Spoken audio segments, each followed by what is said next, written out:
Microsoft Excel টিউটোরিয়ালে আপনাদের সবাইকে স্বাগতম। আজকে আমরা আলোচনা করব মাইক্রোসফট এক্সেলের বেসিক ইন্টারফেস নিয়ে। চলুন সরাসরি প্রজেক্টে চলে যাই। মাইক্রোসফট এক্সেলের শুরুতেই আমরা এরকম একটি ইন্টারফেস পাবো। এখান থেকে আমরা ব্ল্যাঙ্ক ওয়ার্কবুকে সিলেক্ট করব। তারপর আমরা মাইক্রোসফট এক্সেলের মূল পেজে চলে আসলাম। এখানে আমরা প্রথমে যে ইন্টারফেস গুলো দেখবো তা হলো কুইক অ্যাক্সেস বার। এটা নাম হলো কুইক অ্যাক্সেস বার। কুইক অ্যাক্সেস বার অর্থাৎ এখান থেকে আমরা দ্রুত গতিতে যেকোনো অপশনে ঢুকতে পারবো। অর্থাৎ আমরা যেমন ডাটা বার বা হোম ইনসার্টে গিয়ে চার্টে ক্লিক করি, সেক্ষেত্রে আমরা ওই কাজটি না করে আমরা অ্যাড মেনুসে গিয়ে যদি আমরা কুইক প্রিন্ট এই অপশন সিলেক্ট করি তাহলে কুইক প্রিন্ট করা যাবে। তারপর এই অপশন থেকে আমরা যদি স্পেলিং সিলেক্ট করি তাহলে স্পেলিং গুলো তাড়াতাড়ি এখান থেকে সিলেক্ট করতে পারবো। তারপর আমরা যদি ইমেইলে ক্লিক করি সরাসরি ইমেইল অ্যাটাচড করতে পারবো। তারপর আমরা চলে আসবো রিবন বার। এগুলোকে বলা হয় ribbon. Home, insert, page layout, formula, data, review, view এগুলো প্রত্যেকটিকে রিবন বার বলা হয়। রিবনের সাথে রিবন অপশন থাকে যেগুলো হলো clipboard, font, alignment, number, style, cell, editing. তারপর আবার ইনসার্টের অপশনে থাকে table, illustration, add-ins, chart, sparkline, filter, links, text and sample. Page লেআউটের অপশনগুলোতে থাকে themes, page setup, scale for fit, sheet option, arrange.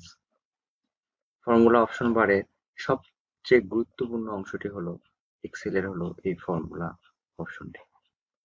এই ফর্মুলা রিবনের ভিতরে থাকে ডিফারেন্সিয়াল ফর্মুলা থাকে, লজিক্যাল ফর্মুলা থাকে, টেক্সট ফর্মুলা থাকে, ডেট এন্ড টাইম ফর্মুলা থাকে, লুকআপ এন্ড রেফারেন্স থাকে, ম্যাথমেটিক্স এন্ড আরো অনেকগুলো। এখানে মোট 360টি ফর্মুলা এখানে দেওয়া আছে। আর এটা টোটালটাকে বলা হয় ফাংশন লাইব্রেরি। তারপর define names, formula auditing and calculation. তারপর ডাটা বারে যে যাই, ডাটা রিবনের ভিতরে পাবো আমরা get external data, get and transform, connection, sort and filter, data tools, forecast and outline. তারপর রিভিউ।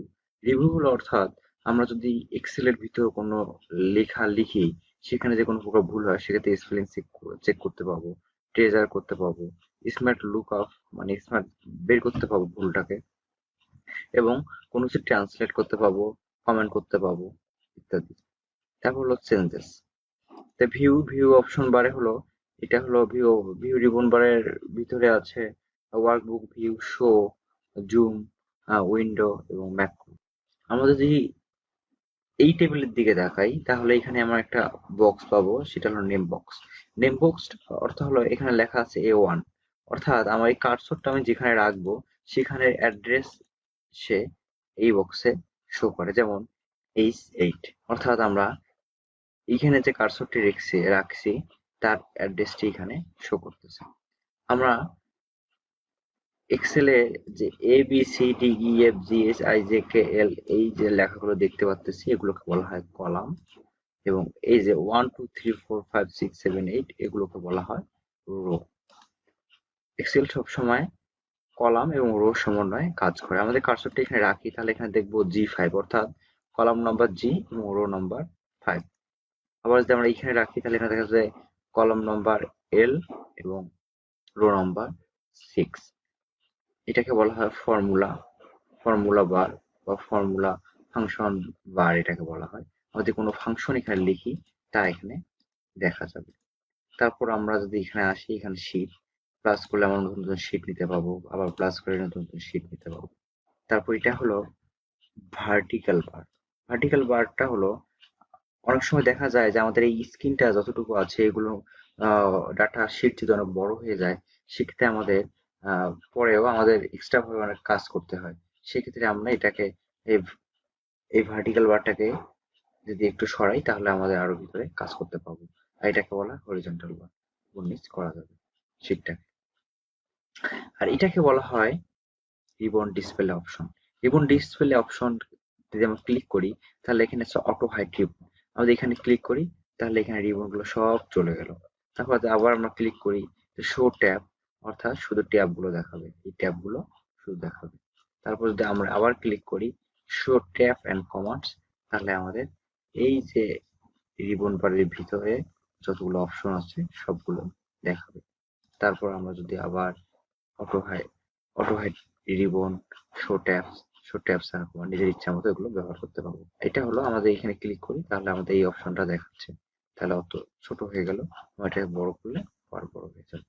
তারপর আমাদের নিচের অপশনে আসি আবার, তাহলে এটা হলো নর্মাল পেজ ভিউ, তো নর্মাল, তো এক্সেল শিটটাকে নর্মাল ভাবে দেখার জন্য এই অপশনটি পেজ লেআউট, অর্থাৎ আমরা যখন এক্সেলে কাজ করার পর জিনিসটাকে প্রিন্ট করার প্রয়োজন হবে, তখন আমরা এই ভিউয়ে বা এইরকম একটি পেজ আমাদের বের হবে।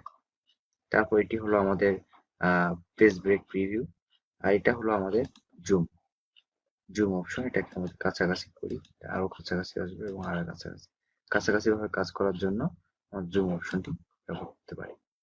তারপর আমরা যে আসি এখানে tell me what you wants, তাহলে এখানে আমরা যাই সার্চ করব তাই এখানে হঠাৎ সার্চ দিলাম একটা টেবিল, TABL টেবিল, অর্থাৎ এই যে টেবিল আসলো, এখান থেকে আমরা যে যে অপশন গুলো নেব সেসব অপশন গুলো ব্যবহার করতে পারবো। তারপর আসলো ফাইল, প্রথমে আছে ইনফো, তারপর আছে নিউ, নিউ ওয়ার্কশিট নিয়ে কাজ করার জন্য এই অপশনটি ব্যবহার করতে পারি। ওপেন, তারপর রিসেন্টলি যে বিষয়গুলো নিয়ে কাজ করেছি সেগুলো এখানে দেখা যাচ্ছে এবং সেগুলো নিয়েই সেভ, আমরা যদি জিনিসটাকে সেভ করতে চাই তাহলে এই সেভ অপশনে এসে জিনিসটাকে সেভ করতে হবে।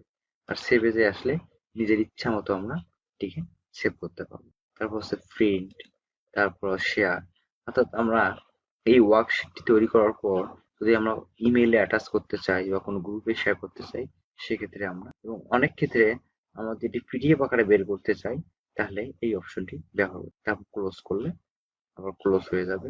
আর অ্যাকাউন্ট অপশনে গেলে আমি যে প্রোডাক্ট ইউজ করতেছি সেটি দেখাবে। এখানে দেখাচ্ছে মাইক্রোসফট অফিস প্রফেশন প্লাস, অর্থাৎ আমি মাইক্রোসফট অফিস প্রফেশন প্লাস হলো প্রোডাক্টটি ব্যবহার করতেছি, সেজন্য এই অপশনটি এখানে শো করতেছে। তারপর অপশন বারে গেলে যাবতীয় অপশন দেখাবে, সব